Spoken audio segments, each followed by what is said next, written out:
Inflammation increases the sensitivity of reflexes and sensations in general, right? This is just a general principle. If you understand this, it makes it so much easier to learn medicine. I had a viral upper respiratory infection recently. Something touches one of my airways, sets off a cough, is more sensitive to things, so that even cold air is strong enough to cause me to want to cough. Because I understand this, it makes it easier and faster to understand anything related to the subjects of inflammation and reflexes that the body has. So for example, if you've ever had a urinary tract infection, right, a UTI, the symptoms are explained by this increase in sensitivity that you get in inflammation. Normally, if my bladder is full of urine, right, maybe it takes like 500 milliliters of urine before it starts to feel really full and like I need to run to the bathroom. If I've got an infection, I've got inflammation of my bladder, now because of this increase in sensitivity, it will take much less stretch for my bladder to feel full. And so because of this, people with urinary tract infections have to run to the bathroom much more frequently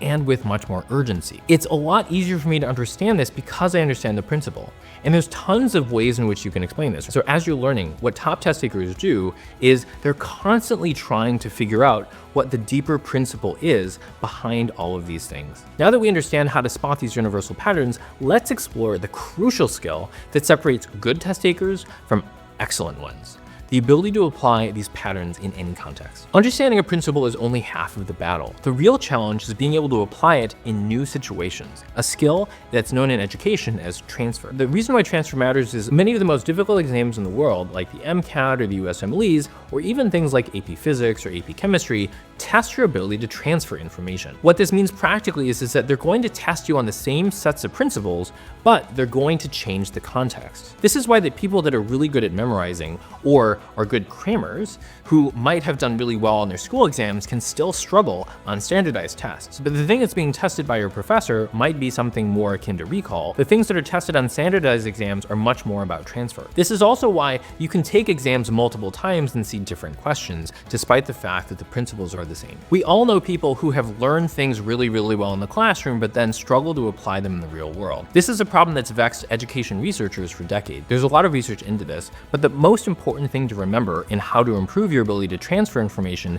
is that you want to practice it in the context in which you'll need it. This means that you want to have deliberate application across multiple different scenarios. You're taking a principle that you might have learned and transferring it to other places. For example, if I was going to make flashcards, I would make flashcards that force me to apply this principle. One of the flashcards might be something like cystitis. Use an underlying principle to explain the classic signs and symptoms. Then on the back, I would have an explanation explaining how, in general, inflammation increases the sensitivity of afferent receptors, and because of this, your bladder is going to feel more full, and therefore the reflex of needing to go to the bathroom is going to be triggered more quickly and more frequently. I might make another card that says post-viral URI coughing to talk about the general principle, explaining why this happens, as well as explaining how in this particular situation this principle can be applied. You can use this for, colitis and the many other situations, because every single time you're doing this, you're taking the principle and you're forcing yourself to use it in the context that you're much more likely to need it. One mistake that I see is that when someone learns a principle, they only learn that principle, and then they just expect that magically they're going to be able to apply it